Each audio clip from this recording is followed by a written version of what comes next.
Selamat siang, Bu. Duduk, Ki.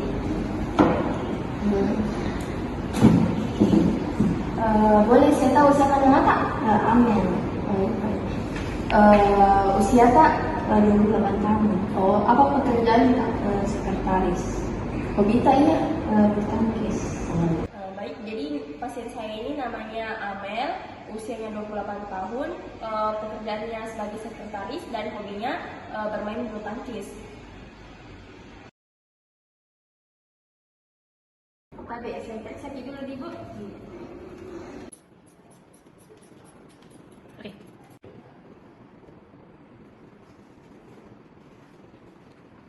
Dari hasil pemeriksaan umum, tekanan darah pasien 110/80, denyut nadinya 90 kali per menit, respirasi 20 kali per menit, suhunya di 36,5 derajat Celcius, tinggi badan pasien 160 cm, berat badan 50 kg.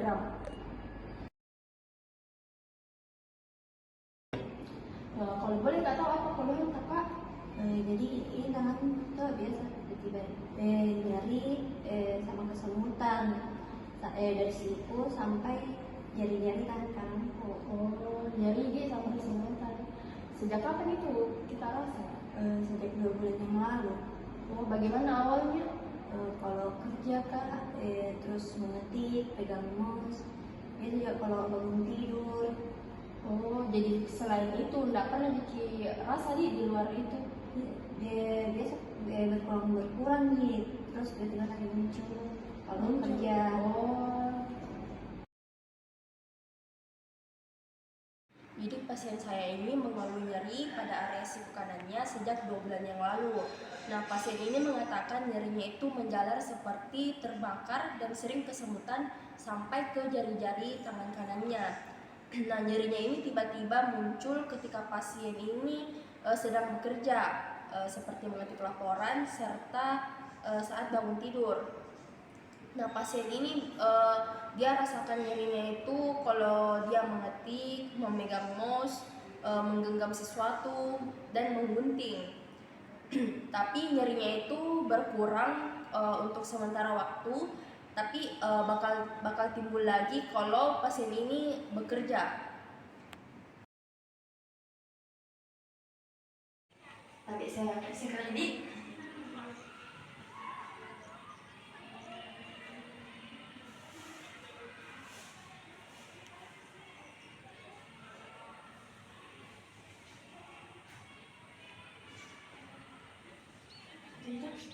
Jadi infeksi statis, ekspresi wajah pasien ini tampak meringis, tangan kirinya memegang tangan kanan agar tidak ada pergerakan dan drop hand.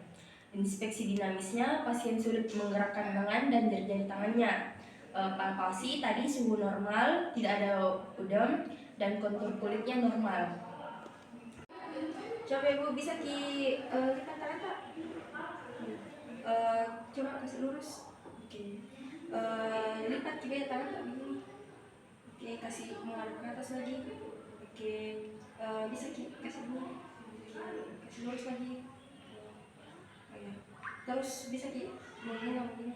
Kasih dulu. Kasih. Bisa getar tangan.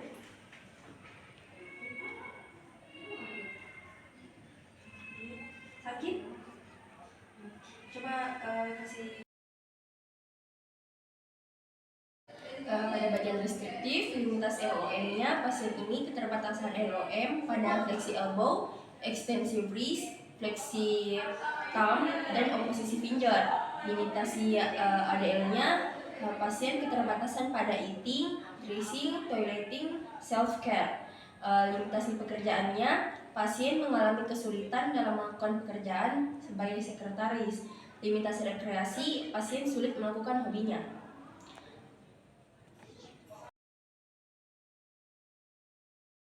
Baik, pada bagian tissue impairment and physical prediction, pada bagian neurogen, radial tunnel syndrome, guyon canal syndrome, carpal tunnel syndrome. Pada bagian musculotendinogen, dia kelemahan pada musculus extensor carpi radialis, musculus supinator, musculus digitorum, musculus extensor digiti minimi, serta otot flexor bris, pronasi dan supinasi. Psikogenik dia kecemasan dan osteoartrogennya tidak ada. Jadi spesifik tes yang pertama ada tes myotom. Kami akan memeriksa myotom dari C5 sampai T1. C5 itu abducted shoulder, C6 ada elbow flexion dan wrist extension. Terus ada C7-nya ada elbow extension. Terus ada C8 ada thumb extension dan ulnar deviation. Terus kemudian ada T1 ada picture abduction. Jadi ibu coba angkat kita angkat ke samping begini. Ya, terus turun, terus bisa gini. Oke, terus ki. Terus kalau bisa, terus coba kasih begini. Terus kalau dia terus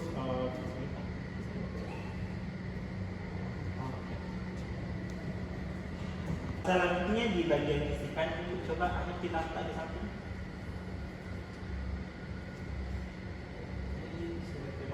Kalau dalam ini kemudian kalau elbow kalau tak sih tak akan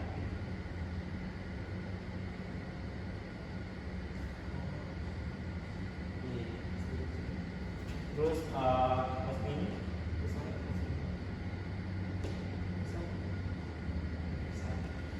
terus mas ini tak dijadikan kalau di arah dalam ini coba kalau mas ini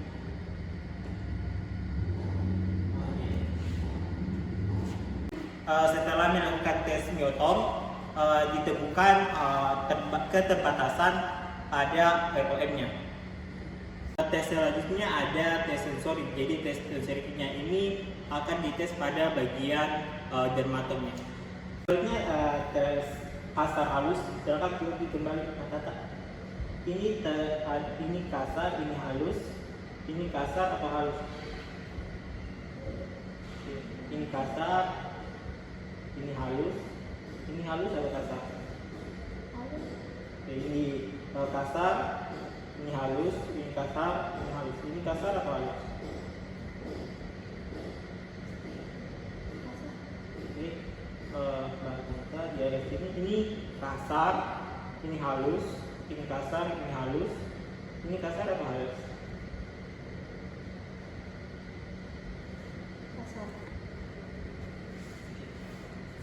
Jadi setelah melakukan tes sensorik pada area dermatomnya, dia didapatkan hasil hiposensasi pada bagian posterior dari armnya, ekor arm, kemudian permukaan bawah pada bagian lateral arm dan permukaan dorsal pada headnya. Selanjutnya ada tes pengukuran nyeri menggunakan VAS. Jadi ibu ini ada alat untuk mengukur nyeri. Jadi saya akan bukan tes. Jadi saya akan nanti ada tekan gerakan pada area tangan ibu. Terus kita bisa geser-geser seberapa besar nyeri tak. Nah, pertama kalau tangan tajam begini, ini nyerinya berapa?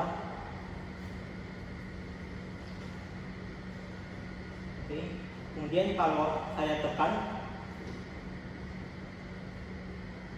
ini nyerinya berapa?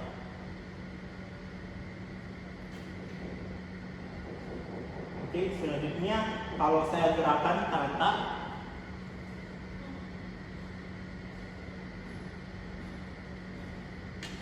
ini nyerinya berapa?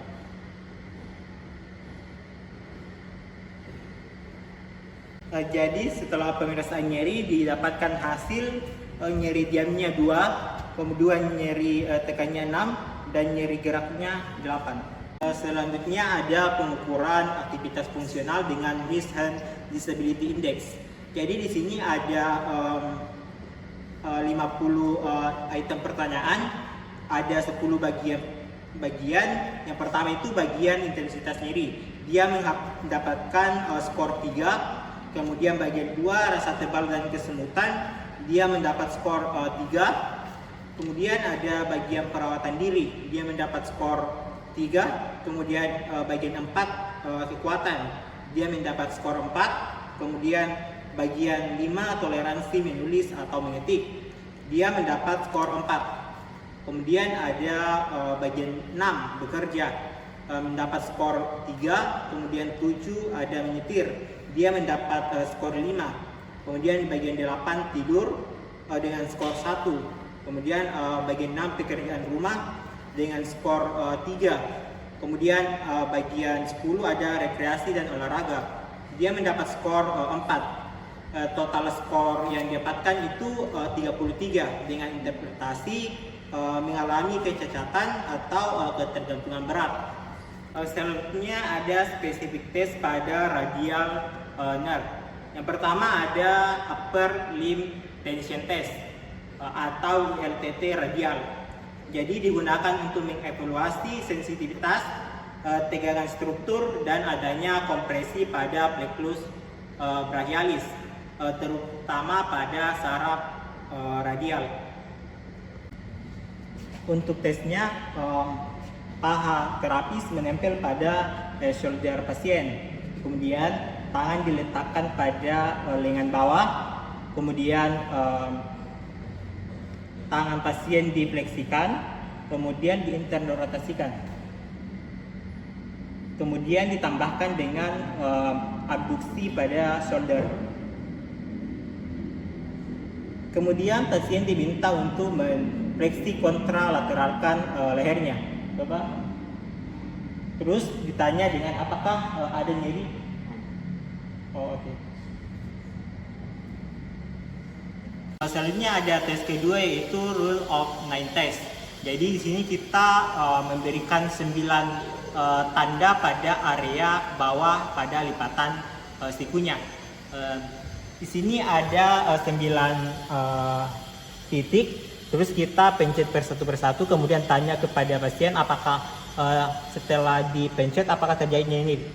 Jadi ibu, kalau saya pencet terus ada nyeri, bilang nah, apakah ada nyeri? Ada. Kalau ini? Ada. Ini? Tidak ada. Kalau ini? Tidak ada. Ini? Tidak ada. Tidak ada. Tidak. Tidak. Tidak.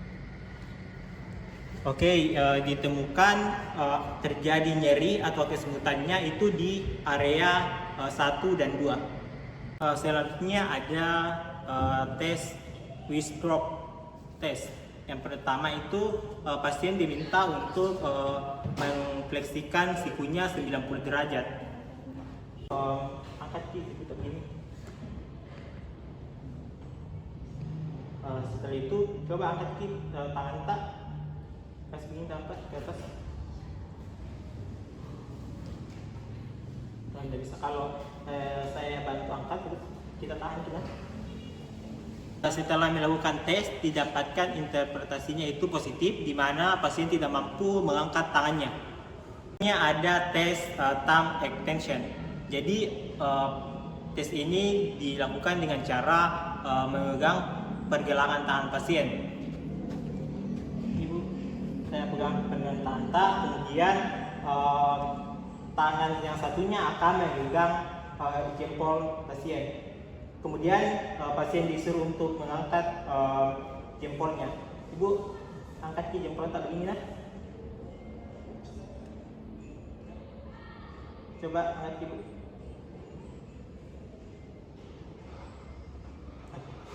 Setelah dilakukan tes, didapatkan pasien tidak mampu untuk mengangkat jempolnya. Selanjutnya ada tes supinasi. Jadi pada tes ini kita akan mengevaluasi neuropati kompresi pada cabang dalam saraf radial.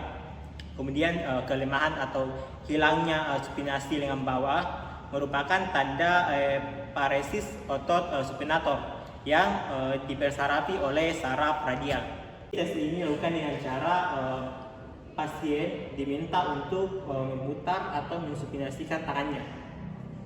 Ibu coba kasih begini tangan kanan ke atas. Tapi saya nggak tahan gimana ibu. Coba bisa gini. Oke, jadi tes ini didapatkan hasil pasien tidak dapat mensupinasikan tangannya. Selanjutnya ada Cozen test. Jadi Cozen test ini diperuntukkan untuk mengevaluasi adanya peradangan pada epicondylis lateral. Tes ini dilakukan dengan cara, jadi kita minta pasien untuk meluruskan tangannya, kemudian terapis akan menstabilisasi bagian epicondylis lateralnya. Kemudian pasien diminta untuk tangannya dengan posisi menggenggam, coba pasien angkat. Terus kita angkat begini nah. Oke, coba angkat.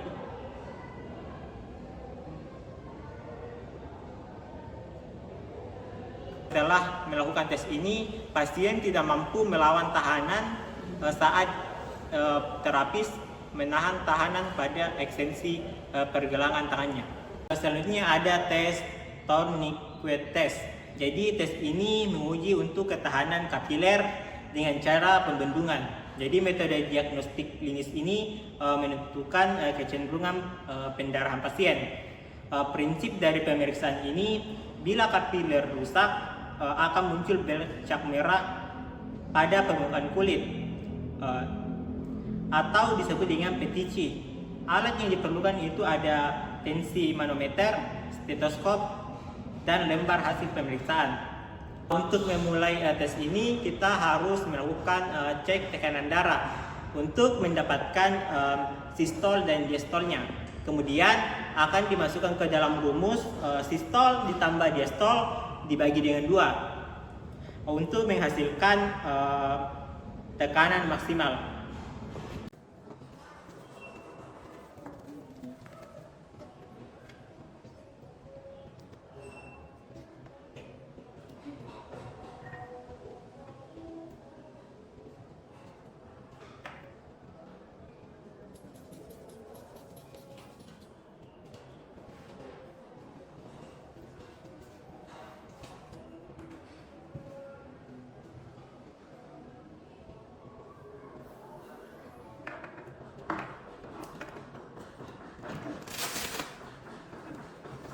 Setelah pemeriksaan tekanan darah didapatkan hasil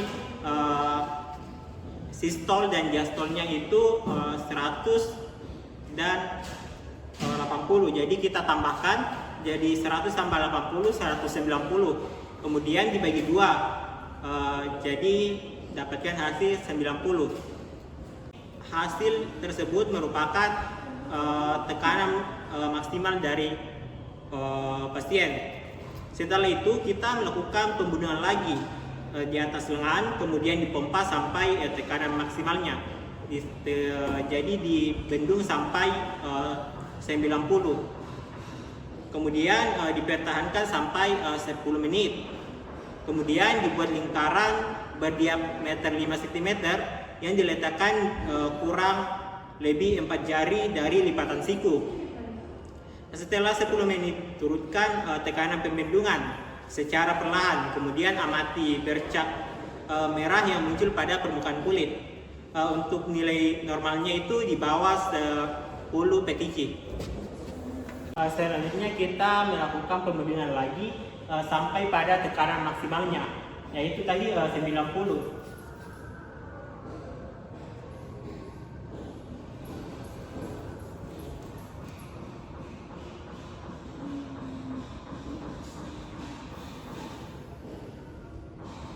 Kemudian kita tahan sampai 10 menit. Setelah 10 menit kita turunkan bendungannya. Kemudian kita amati pada bagian lingkaran berapa PTC yang muncul. Untuk interpretasinya ditemukan ada 3 PTC, yaitu dalam batas normal. Action.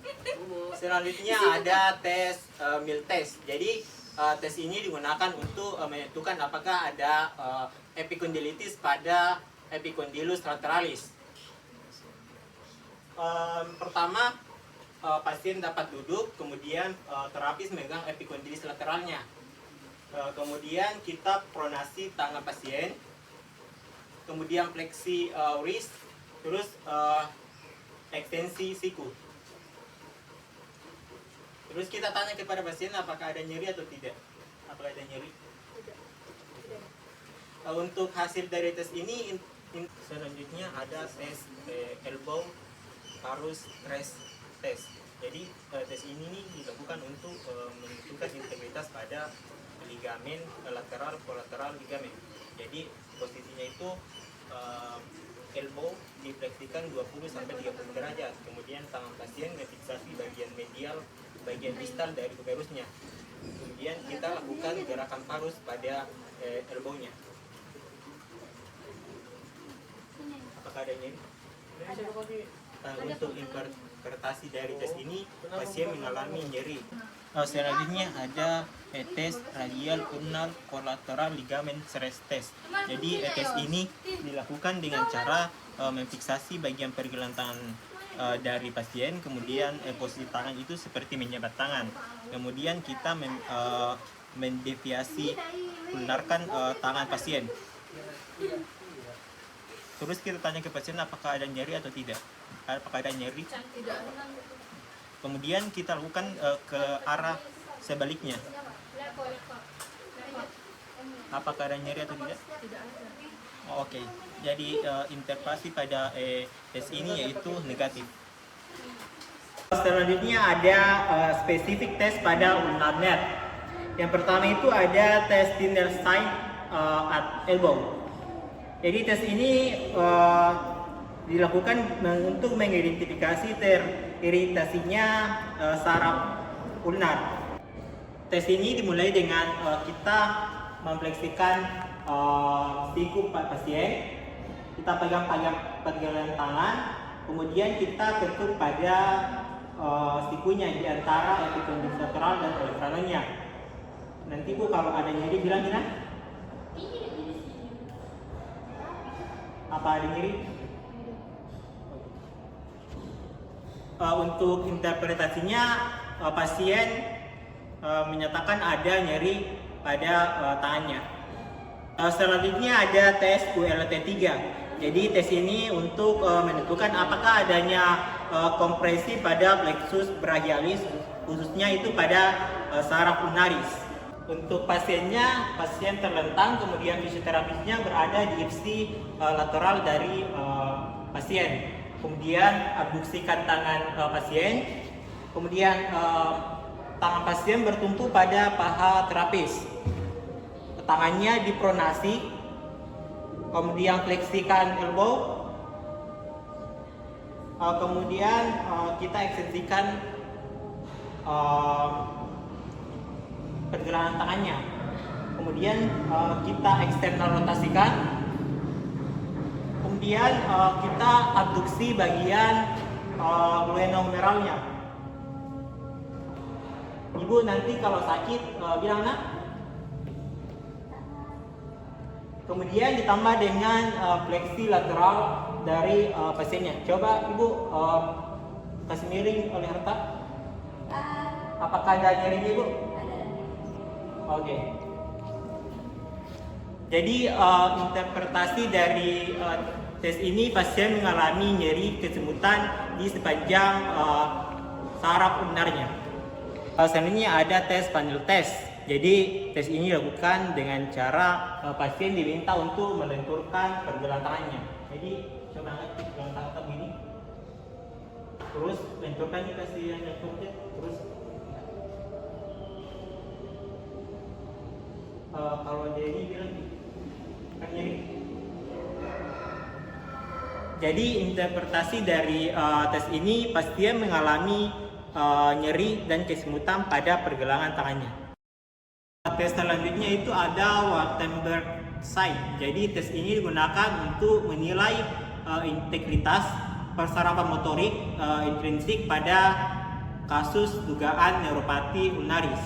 Namun tes ini itu tidak menentukan lokasi di mananya kompresi. Jadi tes ini dimulai dengan minta pasien untuk mengabduksikan jari-jarinya. Ya, Ibu bisa kasih ini tanta.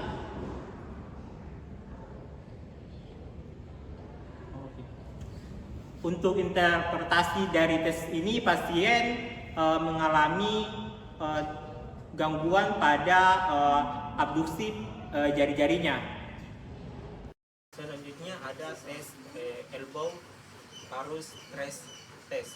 Jadi tes ini dilakukan untuk menentukan integritas pada ligamen lateral kolateral ligamen.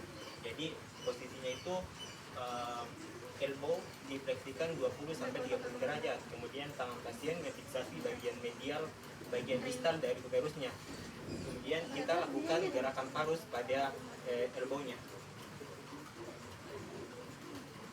Apakah ada nyeri? Untuk interpretasi dari tes ini, pasien mengalami nyeri.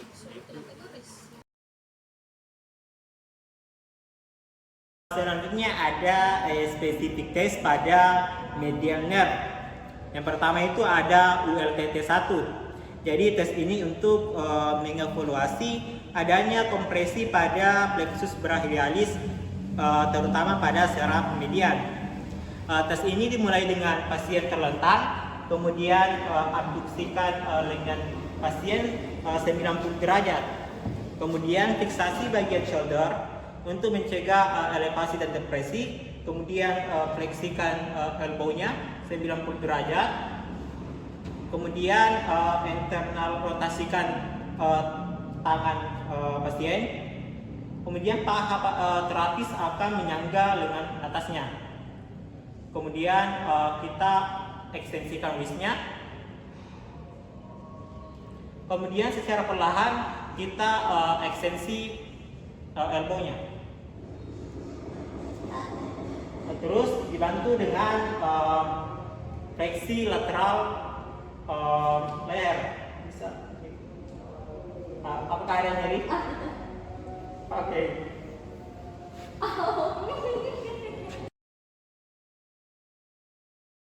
Selanjutnya ada ULT2A. Jadi tes ini digunakan untuk mengevaluasi adanya kompresi pada saraf medial. Untuk tata caranya, tempelkan paha terapis ke bagian shoulder pasien. Kemudian angkat tangannya, kemudian eksternal rotasikan tangan pasien. Luruskan tangan pasien, kemudian ekstensikan pergelangan tangannya. Kemudian bisa ditambah dengan abduksi shoulder. Kemudian kita tanya kepada pasien apakah ada nyeri atau tidak. Ada nyeri? Ada. Oke. Jadi interpretasi dari tes ini, pasien mengalami nyeri di area distribusi saraf median. Selanjutnya ada tes elbow flexion test. Jadi tes ini digunakan untuk mengetes adanya cubital tunnel syndrome pada pasien. Jadi pasien itu harus duduk atau berdiri dalam posisi anatomis. Kemudian kita minta pasien untuk fleksi elbow dan ekstensi pergelangan tangan. Coba angkat kaki tangan, diputar dulu. Kemudian pasien diminta untuk menahannya selama 3 menit. Jadi setelah melakukan tes tersebut, didapatkan interpretasi positif, yaitu pasien merasa nyeri, kemudian sakit, kesemutan, dan mati rasa di sepanjang distribusi saraf mediannya. Selanjutnya ada tes Tinel test. Jadi digunakan untuk mengetes CTS. Untuk tata caranya, pasien diminta untuk mensupinasikan tangannya, kemudian kita ketuk pada bagian carpal tunnelnya.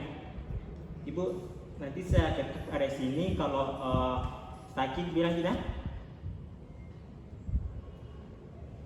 Apakah ada sakit? Oke. Jadi untuk interpretasi dari tes ini itu positif, yaitu pasien mengalami nyeri. Selanjutnya ada tes Froment sign test.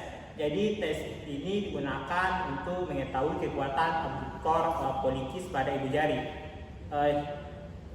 Untuk tata laksananya, pasien diminta untuk menjepit kertas menggunakan ibu jari. Jadi saya touch dulu, kita tahan sih. Oke. Jadi untuk interpretasinya, pasien itu mengalami positif atau kelemahan abduktor pollicis ibu jarinya. Selanjutnya itu ada Allen test. Jadi Allen test itu untuk menguji apakah ada suplai peradan darah pada tangan. Untuk melakukan tes ini, pasien diminta untuk membuka dan menutup tangan beberapa kali secepat mungkin. Lalu itu diremas dengan erat, kemudian kompres bagian arteri radial dan ulnaris dengan jari fisioterapi. Pegang dengan cepat, kemudian minta pasien untuk membuka tangannya, kemudian melepaskan kompresi pada arteri. Lakukan secara bergantian untuk arteri ulnaris dan arteri radialis. Bandingkan tangan kanan dan tangan kiri. Oke. Ibu ya bisa kasih begini tangan secara cepat. Kemudian kalau nanti dia masih tahan, aku lagi dia masih terus tahan.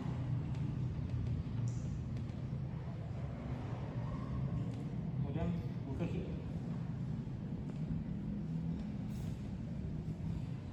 ulang lagi.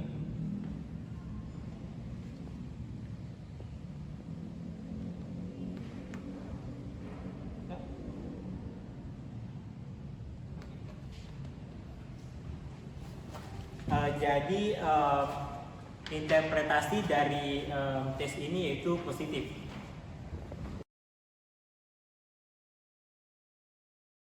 Selanjutnya ada tes panel test. Jadi tes ini dilakukan dengan cara pasien diminta untuk melenturkan pergelangan tangannya. Jadi coba angkat pergelangan tangan begini, terus lenturkan, ini kasih yang lenturnya, terus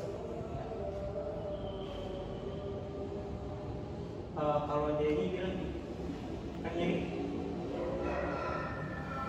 Jadi interpretasi dari tes ini, pasien mengalami nyeri dan kesemutan pada pergelangan tangannya. Selanjutnya ada tes pressure test. Jadi tes ini dilakukan dengan cara menekan pada bagian terawan karpalnya. Bila dalam kurun waktu 120 detik timbul gejala seperti CTS, tes menyokong diagnosis. Jadi tesnya ini seperti ini.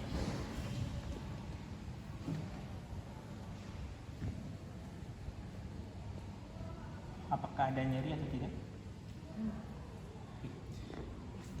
Untuk interpretasi dari tes ini yaitu positif. Ada tes carpal compression test atau Durkheim test. Jadi Durkheim test ini dilakukan dengan memegang pergelangan tangan pasien dalam keadaan sedikit fleksi dan langsung menekan saraf medius dengan memberikan tekanan pada lipatan proksimal pergelangan tangan selama 30 detik. Jika positif, pasien mengalami nyeri, parestesia atau mati rasa pada distribusi saraf median. Jadi tesnya begini. Kita fleksikan sedikit fleksi. Bu, sebentar, kalau ada nyeri bilang ya. Nyeri? Oke, jadi interpretasi dari tes ini yaitu positif, yaitu pasien merasa ada nyeri pada area pergelangan tangannya. Selanjutnya ada tes flight test. Tes ini dilakukan dengan pasien duduk atau berdiri. Pemeriksa kemudian meminta pasien untuk mengangkat tangan, melenturkan siku, kemudian menjentik-jentikan tangannya atau mengibaskan pergelangan tangannya. Tes ini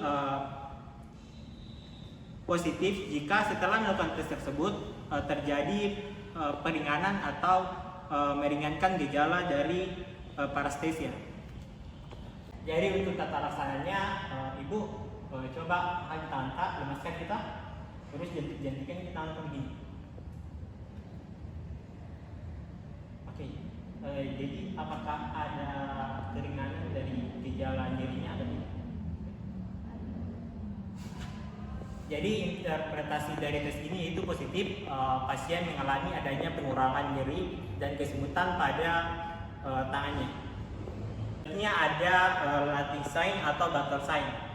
Jadi pasien itu diminta untuk menggenggam botol. Ibu bisa genggam ki botol? Bisa dilihat pada tangannya, ini terdapat ruang di antara permukaan botol dan lipatan tangannya. Jadi interpretasi dari tes ini yaitu positif.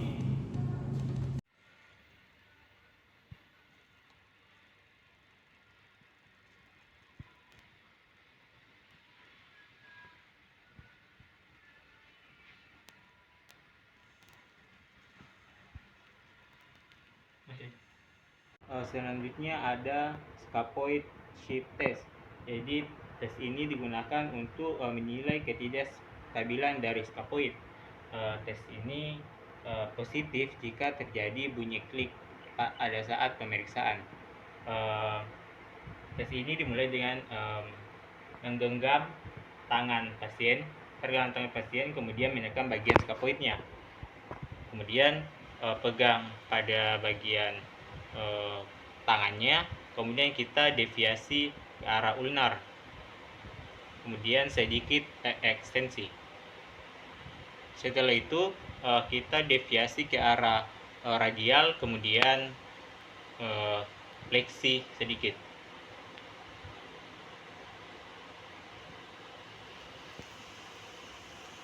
Untuk interpretasi dari tes ini tidak terdapat bunyi klik atau negatif. Selanjutnya ada pinch grip test. Jadi tes ini adalah tes genggaman cubitan yang dikenal dengan sebagai tanda oke. Digunakan untuk menguji kompresi cabang saraf medianus. Jadi coba kasih begini tante. Untuk interpretasi dari tes ini, pasien itu tidak dapat melakukan tanda oke dengan sempurna. Selanjutnya ada tes reticular ligament test. Jadi tes ini dikenal dengan Harness atau Zanculi test. Digunakan untuk memeriksa thickness atau pemendekan atau penurunan elastisitas ligamen retikular. Jadi kita harus melakukannya secara pasif.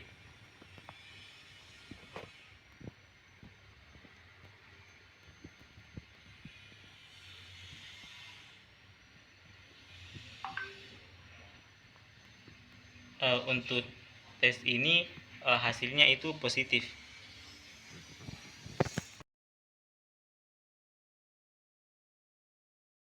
Baik, selanjutnya yaitu diagnosis fisioterapi. Nah, diagnosis fisioterapi pada kasus ini yaitu terdapat gangguan fungsi gerak pada elbow, wrist, dan hand yang disertai dengan nyeri akibat radial tunnel syndrome, carpal tunnel syndrome, dan Guyon canal syndrome yang terjadi sekitar 2 bulan yang lalu.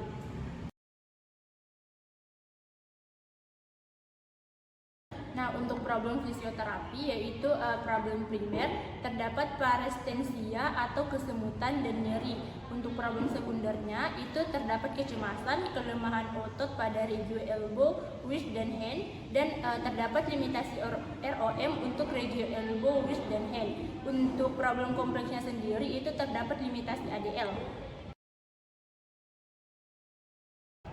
Untuk program fisioterapinya itu terdapat tujuan jangka pendek dan tujuan jangka panjang. Untuk tujuan jangka panjangnya yaitu untuk mengurangi nyeri, paresthesia, kecemasan, dan meningkatkan kekuatan otot dan meningkatkan keterbatasan gerak sendi. Dan untuk tujuan jangka panjangnya sendiri yaitu untuk mengembalikan kemampuan ADL dan melanjutkan tujuan jangka pendek.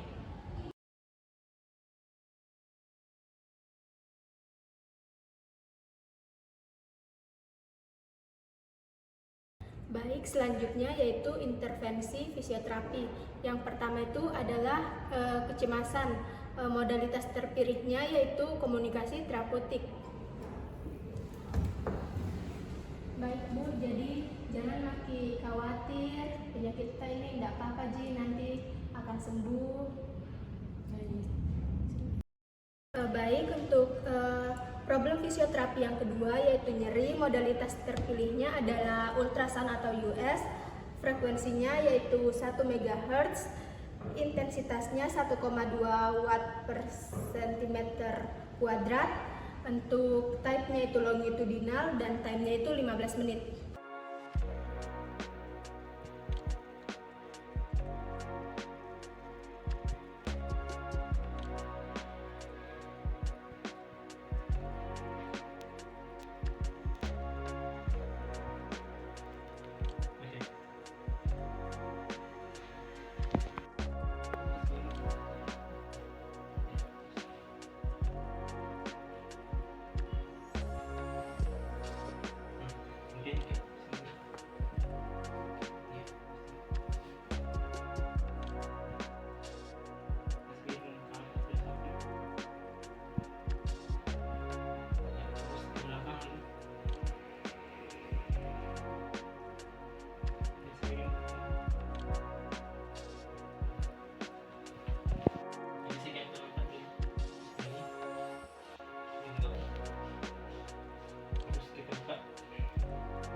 Dengan perasaan sakit. Oke.